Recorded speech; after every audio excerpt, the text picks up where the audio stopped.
Namaste to all of you. Welcome to another episode of the Force Niyama podcast.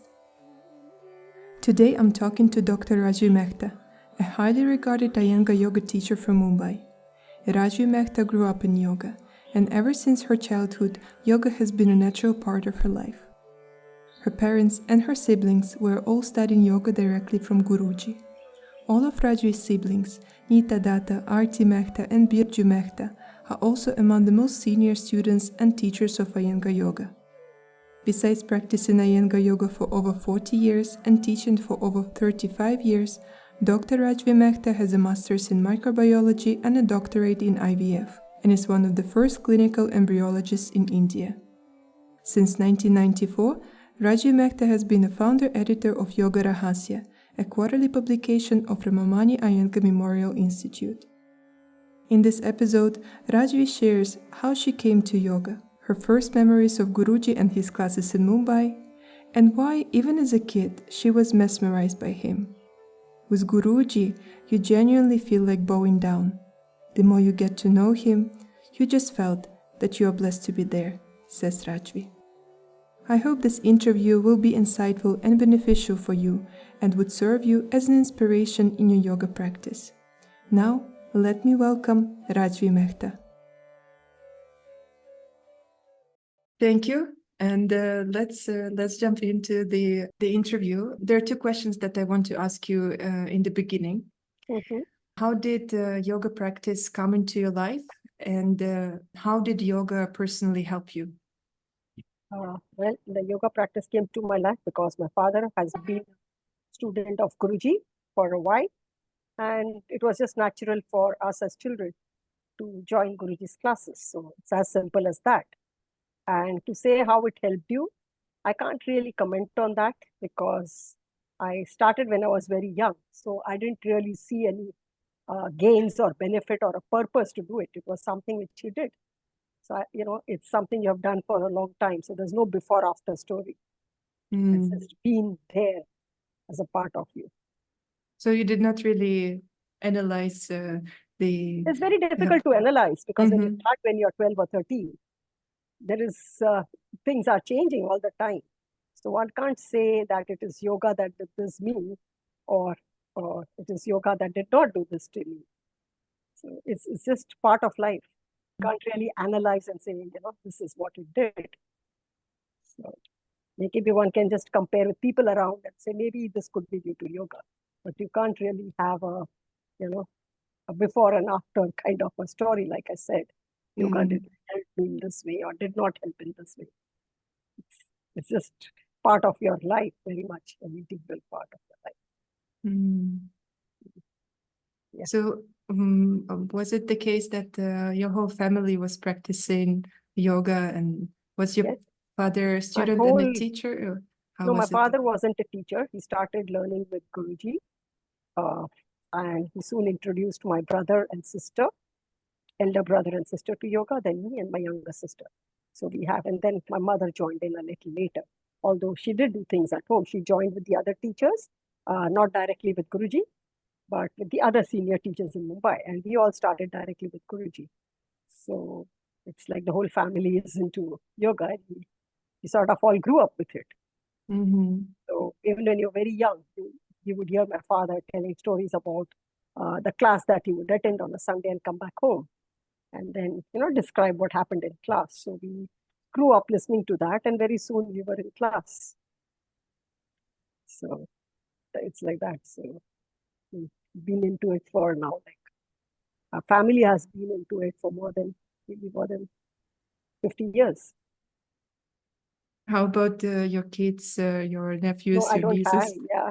They're also practicing. My nephews and niece, my nephew has even started teaching. So it's the third generation into yoga, and he's just started teaching teenagers. He's now 27. Yeah, nearly 27. But when he started, he was just 6 months old. So he didn't start, but there was nobody to take care of at home. So he would come to class. He could barely sit. So he would sit in a corner in a little enclosure. So he wouldn't topple over. And same place, he's grown up. So for him also, it was yoga was just part of growing up. And they started. So even my sister's children, she lives in the US, but when she would come to India nearly every year, she would spend time in Mumbai and Pune. And the kids were about 1 or 2. They would play around in the hall at the institute or outside or just be there till the class ends. So it's been very natural for all of them growing up with yoga because they've seen this. So it's something which is as routine as one would say to other activities of life, Wow. eating, etc. Would you remember, so you said you were 12, 13 years old Yes. when you started. Would you remember your first impression of Guruji? Very impactful. I mean, for a couple of months, my father would just take me along and I would just stand there watching the class. Till one day, Jawar's father said, "Why are you just watching and not attending?" I said, "I don't know." And that's how I started attending. But yes, Guruji's classes would always be mesmerizing. I mean, you possibly stood for 2 hours. At that time, you didn't realize, because there was always something he was saying, doing, making people do. So you were absorbed, not that in the philosophical sense, but you were not bored, even when you were so young or you did not understand what was happening. But it was very impactful. People had different expressions in class, and he would get people to do different things. He would recite sometime from the Bhagavad Gita or something, and you were totally mesmerized by what was happening. So it was not, as a child, a teenager, going on a Sunday morning, 7 o'clock. It didn't feel why we are doing it, or you didn't feel a purpose to do it. Sometimes you do think because I want this in return. There was nothing like that. You just went. And if you ask me what kept me going, I don't know. I mean, not that I was looking for something, I was searching for something, I was looking for health, I was searching for profession, I was searching for quietness, nothing. You just went because you're not a seeker at that age. So it was just something which continues even till today because we still have the Sunday morning classes and everybody goes. So it's so ingrained into us. So possibly I can only say karma, that you were born in a family which had this interest, and that's how we landed up attending, and you met a person because at that point of time, I don't think any of us knew how great Guruji was. He was great, obviously, but his stature, position in society, in the world was unknown. I mean, there was no social media for you to realize, and you saw him every week. So there was nothing that one sort of, honestly realized that how great he was. It's only much later when we started going to Pune, when we started seeing so many people from across the world, when we started reading about it in the newspapers, that you realized that you have been with such a man. Did it anyhow change the nature of your practice, or how did it impact? I wouldn't say practice. Initially, there was nothing like practice. You attended Sunday to Sunday for many years together. And yes, you attended on a Sunday and you discovered different body parts, experienced different body parts. It was like learning anatomy in life. And that went on for about 2-3 days. So till Wednesday, this part is paining, you can't laugh, because there was discovery of new muscles in the body all the time. But that was it. It was just Sunday to Sunday. That's it. But later, of course, you started getting more involved. And generally, when you know a person more, you sort of, you respect, but you sort of know limitations. You know that this person has these things. But with Guruji, the more you got to know him, the more you respected him. Not for just what he had achieved in the external world, but for what he was. So, like you genuinely felt like bowing down to him. Earlier, you would sort of respect him. Yes, he's your teacher. Then you sort of did it because others did it. But the more you got to know him, you just felt like, you are very blessed to be there. So that was the impact with him. That's very beautiful what you're saying. I'm just imagining how it must be back in those days when it all was just starting and you were realizing, the kind of work that he has done, and seeing all the foreigners doing such a long journey to, just come for a little while to Pune and be with him. No, I mean, there were so many people, but it didn't really impact that they were from different nationalities or different parts of the world. It's just that so many people he could touch with his work, with his behavior, with his compassion. That was what was there. It wasn't like you saw a Westerner or you saw somebody from abroad that made it bigger, but you could see that he could reach out and connect to people from anywhere in the world, any age group, any health status, without, so that's what was a very unique ability. It was not communication, it came from the heart. So small things he would do. I mean, he was, for example, every Sunday, there was another senior student of his who was just 3 months older to him in age. And he was a lawyer and they were more like friends, Guruji and him. Of course, not in class, he was a student, but otherwise more like friends. And he always made it a point to get 2 bottles of lime juice after the class for Guruji. I mean, obviously, first Guruji would have a sip and then pass it on to every student around.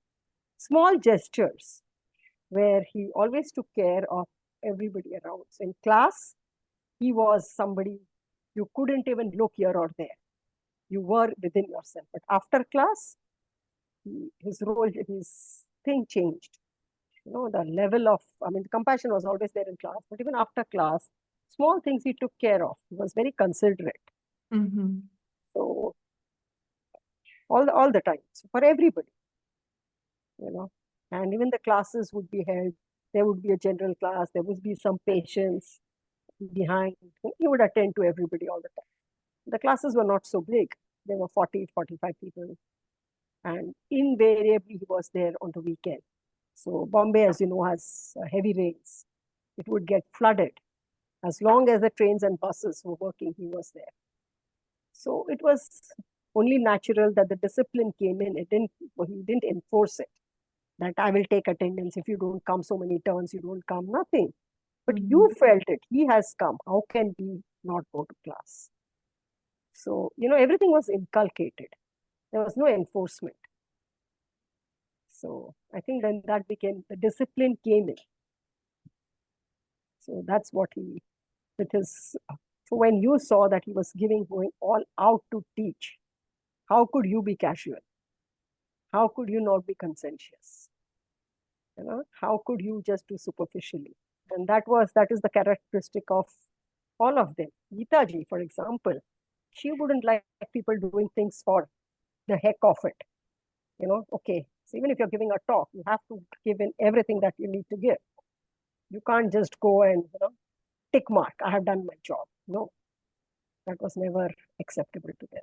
So nothing you had to be totally into it.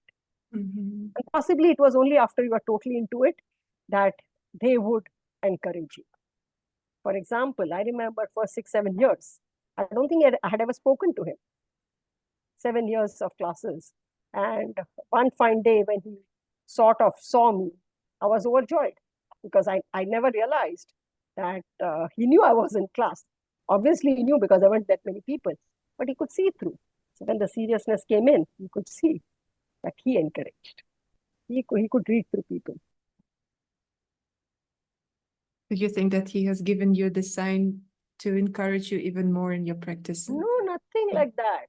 Like I remember first time Devki and myself were in Pune. We were attending classes at the institute. We were staying at the institute. And near the prop hall, we were doing Vipridandasana. And he pushed, what are you all doing? And he pushed the chin. And there was a big sound because obviously we had never done. But there was so much joy in the pain that we were noticed.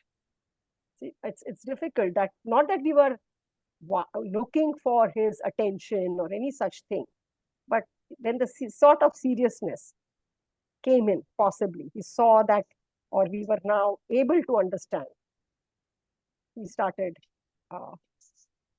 encouraging, guiding. Obviously, he was always guiding in class. So how many, even if I say 7 years and say at least 40 weeks of classes or more, because there were only holidays in the month of May. So we still had 40, 45 weeks of classes. So 45 classes a year into 7. So I'd already attended more than 200, 250 or more classes with him. So naturally, it was very impressive, impactful. And then, of course, you're older, your seriousness changes.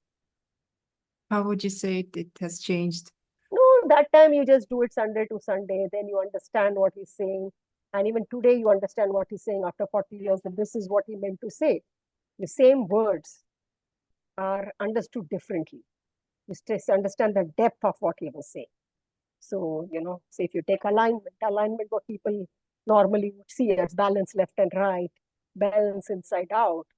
It's balancing of the sensation, it's balancing of the awareness, it's balancing of the mind, which is bringing a sense of neutrality, which is bringing equanimity, which is samatvam, which is yoga and the Gita. So it starts with that. It leads you to something else, which is much more profound and deeper. So it's what you see initially is just the outward, and you stick. But then when you practice, you suddenly see the connections, you see the interactions, you see what he really meant by the awareness flowing, what it meant to have that interconnectedness, what it meant to be union. So it's integrating everything. So your mind, your emotions, your senses, everything gets integrated into one, where you become one with yourself and the universe. So then you are unaffected by the environment. It's indifferent in a different sense, not self-centric and indifferent. You remain where you are despite what's there in the surroundings. That is it. So you don't change colors like a chameleon. You are what you are. So all that comes up with years of practice, and I would say more of what he has taught over the years, over the decades, seeps in now, realization comes in now. That, oh, this is what he was trying to say. Because you see, your maturity also changes. When you start, you are starting at a very, you're just wanting to do the postures, oh, I did this, and it gives you a joy. Later, the depth comes in. And then the whole mind comes in. Then the consciousness comes in. And unknown to you, your conscience starts evolving. So the conscience tells you, what you're, it guides you. So there was this, I would say, good fortune, good karma to have been at a time when he was around and to spend decades of your life with a family like this. From the moment after 7 years that you've realized, or he gave you a sign that he notices you or he encourages you, how did this transitioned into you starting Yoga Rahasya? I'm very curious to hear a kind of a journey that you took. And I know that you're a founder and an editor, and this year Yoga Rahasya turns 30 years, right? Yes. Yes. So what was it for you back then to start a journal of this kind? Well, I would say somewhere they were having an intensive in Pune. And I applied for it, and they said it's for the older people. I couldn't take it. So I was like, hey, I want to go. Everybody's going. Subsequently, I spent some time. I went. I would go to Pune to attend functions, but not live there, or attend regular classes. So events and functions. Then I went there. Then I would go frequently. There used to be many events. And in 1988, we gave a demonstration. So there were a group of 16 of us from Mumbai who decided to give a demonstration on Guruji's 70th birthday. And that was a big transformation for many of us. We practiced for nearly a year, 8 to 9 months. None of us, I think 1 or 2 were teachers. None of us were really teachers. None of us had performed on stage or possibly even given a talk ever. So we sort of started practicing, and it was more to say that we were, to to be worthy students of Guruji. So we really practiced hard. Each one would check the others, that precision should come, that sharpness should be there in the asanas. And that brought about a lot of change. And I must say, this was 88. So it's nearly now more than 35 years, 70th birthday. All of them are still continuing. Most have become teachers. That was a big involvement on our part. After that, there was a demonstration to be held in Pune. So for nearly 6 months, every Sunday, we went to Pune to practice. So we were a few of us who participated in a Pune, where majority were students from Pune. So that brought in more commitment. After that, frequently, there were big events in Rishikesh, 10-day festival, 6-day festival. So naturally, you got more involved, because the teachings in a weekend class would be very different from, when you have every day, there's a theme, there's a build-up.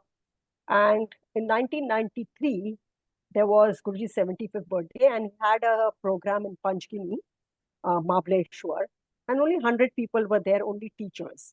And I was fortunate that I could take time off work or whatever and be there, because sometimes you may be eligible, but life circumstances prevent you. I went there. That was also very intense. And that sort of got you more involved into the subject. And I wanted to do something. So I said, okay, I'll help out in whatever way I can, do something related to. Whilst professionally, I had attained my doctorate, I was working in the field, but something. And my father was, of course, very happy that I would be more involved in this than just a routine job. So Hitaji said once that there were some audio cassettes of Guruji and he wanted that transcribed. So I happily took up that assignment and I transcribed a couple of talks, about 2, 3. And in work, we used to have newsletters at place of work. DTP had just come in, you had a PageMaker and InDesign was also not there. So it just struck me why. So once in the library, I mentioned to Guruji, and Guruji was always very accessible. And library was the place you went to in the afternoons. So I said, Guruji, and we could talk freely with him, very freely. So I went to Guruji and I told him, I said, Guruji, there were magazines from various institutes and associations in the world, many of them. And they would be there on the tables, So I went to Guruji and I said, Guruji, there are so many magazines, but our institute doesn't have anything. We should have one. So he said, yes, madam. And that's his words. There are a lot of things that should be done. What is important is what is done. And it hit me. I said, why can't we do it? And when you are ignorant, or you call it innocence, I would say ignorant, you have that arrogance that you know everything. So I said, okay, let's do it. So we didn't have a computer at home. My workplace was not in Mumbai. So I remember going to Zubin's father's shop. He had a chemist shop and he had made some software for billing. So it was, he had Windows. I'm talking about 1994. Windows had just come in. I was very familiar because when I was doing my doctoral thesis, my mentor had an Apple computer. So at that time, I was very familiar to all that. So I sort of converted those transcribed talks into a little booklet, formatted it. And I went down and called Guruji's house and said, Geetaji picked up the phone and she said, yes. I said, I want to come and meet Guruji tomorrow. So she says, for what? I said, Geetaji, we want to start a magazine. She says, what? I said, yeah, we want to start a magazine. Acha, how frequent? So it just blurted out 4 times a year. And, it will be on the occasions. So I've not really given it much thought, how to print, where will the funds come on, who will buy. So I just blurted out and I said, maybe 4 times, when we have events in the institute, because that was very prominent. I said, Hanuman Jayanti, Guru Purnima, Patanjali Jayanti, and they come 3 months apart, and an annual day. She says, okay, come and meet Guruji. So I went next day, met him in the library. I still remember I put a picture of Patanjali and I called it Yoga Darshana. Then Guruji says, this is already the name of my Guru's institute's magazine. You can't have the same name or something of that sort. He asked for a Kannada dictionary, listed out some 10 names, and then finally selected Rahasya. So I came up with this little booklet, and my sister's friend had a printing press. Rather, his father had a printing press. So I asked him, I said, see, I don't know what funds are, what will it cost? So he was also quite enthused. And he said, see, I'll make it cheap, just the cost of the paper, whatever it is. And some very literally, I said, oh, that I can afford. So that's how the first magazine came in. There was not internet. So, it was sort of there, but not really common. And it was released on Hanuman Jayanti, 94. So that time, Guruji put in some seed money of 5,000 rupees. They put a plate around and people could donate what they want. And that was the first issue that came in. And Guruji sort of told me that whatever money, most magazines start and they close down because of lack of funds. So you should be careful. So we decided that we would never have extra expenses. So you had no control, of the incomings. People would, but you had control of the outgoings. So this person printed for us till the very end, till 3 years ago, till he passed away at whatever best cost. And my younger sister would run around to get all the positives, negatives done so that we could save costs. So we went to different places and later we started writing to people, that this magazine has started and if they would like to subscribe. So we started with 200, 300 copies and gradually it increased. So going was good for first 2 turns, but neither was I a writer, neither was I a philosopher or a publisher. Yes, there was Guruji's one, neither an editor. So after 3 issues, I remember one of the senior teachers of Guruji. So we had made a lot of names and put them down, who does this? But gradually everybody fizzled out. So it was me and my younger sister Arti would help with all the formatting and Jawar would do the proofs. So this uncle who had actually helped Guruji with his writings, he said, this is atrocious. There's no editing. Some people told my sister in the US, there's a magazine coming from India. You know how it is. They didn't know who was doing it. They didn't know we were related. And so I went back to Guruji. I said, I've taken this up, but I don't think I am capable. So he said, yeah, but at least you're doing it. And then I felt I'm not forcing anybody to buy it. They're doing it out of choice. So I don't care. And the only person who was learning was me because I read each article 5 times, 10 times. And I interacted so much. So then we just continued. And with his grace, it's still going on. So if you sit back and think, yes, it seems a long time ago in terms of years, but in reality, it doesn't seem that long. But of course, that time we had a lot of continuous flow of knowledge and wisdom coming through Guruji. So every time you met him, there was an idea that came, which we don't have now. So now what we have is our interpretations, our understanding of what he might have wanted to say, or, his words from different occasions. But there it was like endless flow. That's how it started. So it wasn't anything super well planned or stuff like that. It just grew, that's all. And that's when we had the subscription and we decided. It was also, I would say, pretty arbitrary of that time, but checking with what people paid for classes. So we said, okay, this is what it would cost. And we haven't changed it in 30 years, the yearly subscription. We tried to cut down, although everything else has increased. We try to continue and go ahead with it. So how do you see it going forward? Like I said, I never saw it when I started, not now. Yeah, as long as possible, we'll do it because it's means of communications are also changing. You have to keep that in mind. It was different in the 90s. So a lot of things have changed, but people still prefer a hard copy. People still prefer. And there were certain messages that Guruji did mention then was not to have advertisers because then they take over. Then you are governed by what they want. So we have stuck to all that because the idea is to communicate to practitioners. So 95, I would say 98%, majority, more than majority, nearly all, except a few hundred here or there, are practitioners of Iyengar.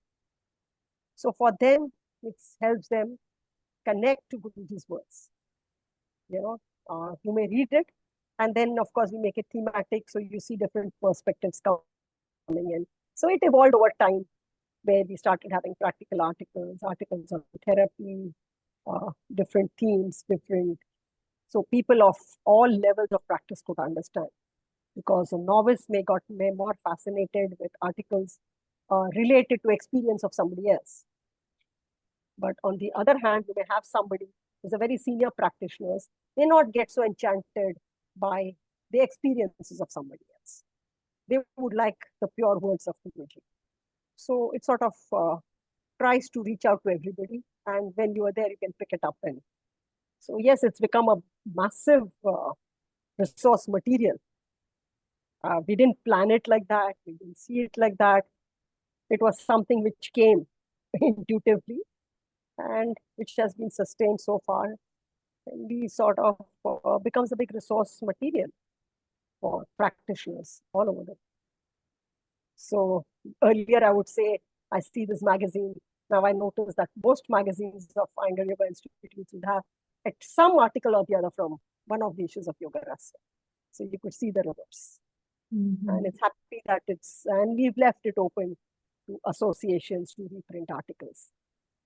And yes, we did get a lot of support from the associations in practical terms. Because see, when you have a subscription, it would cost more to send that money individually to India. So if you're paying $20, you may possibly spend $20 as bank charges, stuff like that. Mm-hmm. So the associations became instrumental in helping out, collecting the funds, remitting. Now, many countries, they distribute it rather than we post individually. So they, we take in inputs from everybody and what works well. So the basic idea still remains that the teachings of Guruji Gitaji Pratanji, experiences of others, reach maximum number of people. So that is the primary objective. Or what else happens, we are ready to modify, change. People also help out. I mean, all the covers are designed by students. So initially 1 or 2, now people look forward. So you give them for the entire year. So they like to be there. So it's like a student's magazine.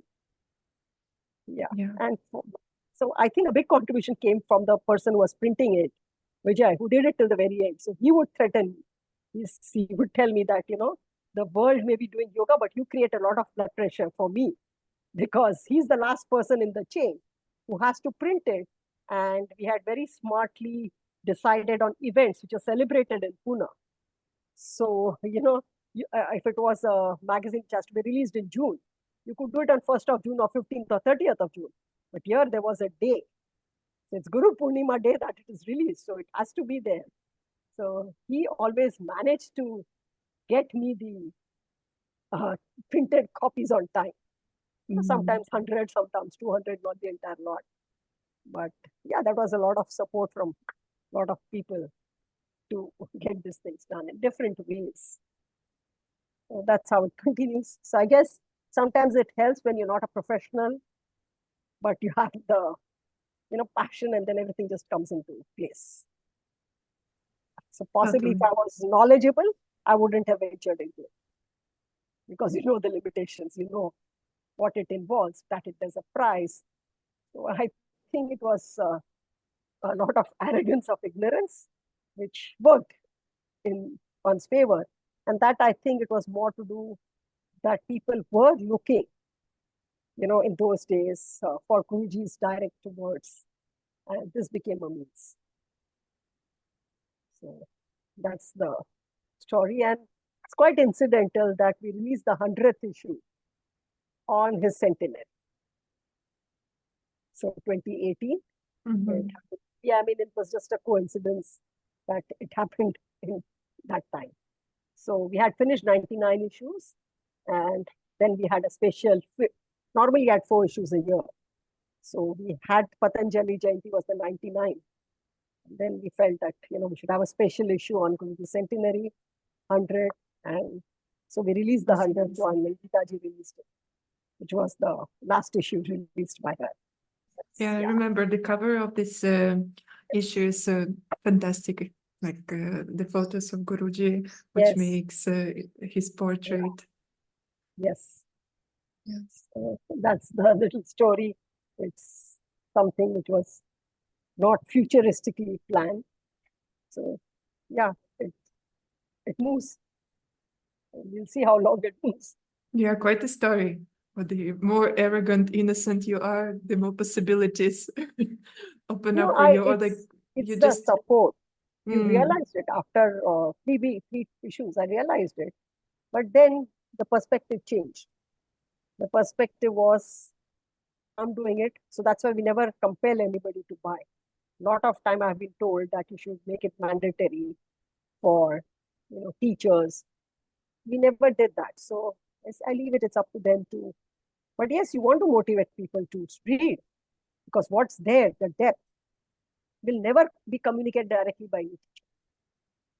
We may give a minuscule amount as teachers, but that depth which is there. And then, of course, there were a lot of interviews. So for me, it was not the magazine. It was my personal, I would say, opportunity, because I went much more frequently to Pune. I would spend time at the institute. Maybe it could be just once a week. And fortunately, Bombay Pune is not that far. So we could interact with Guruji, interview him, interview Pitaji. And then if somebody was visiting, Guruji would say he would inform me, so I would go along. So it could be anybody. It could be a filmmaker. It could be a sports person. So sometimes he would say, hey, so-and-so is coming. So I would go back. So yes, so it got me much, much closer, much more, I started understanding much more. So often when I would be interviewing, a lot of people in the library would say, yes, we wait for that. Or, just talking sometimes. Because then Guruji come out with some old stories or something. So you got to learn a lot more just by being there. Much, much more, I would say, than in the classes. Of course, classes, it was endless, but this was beyond that.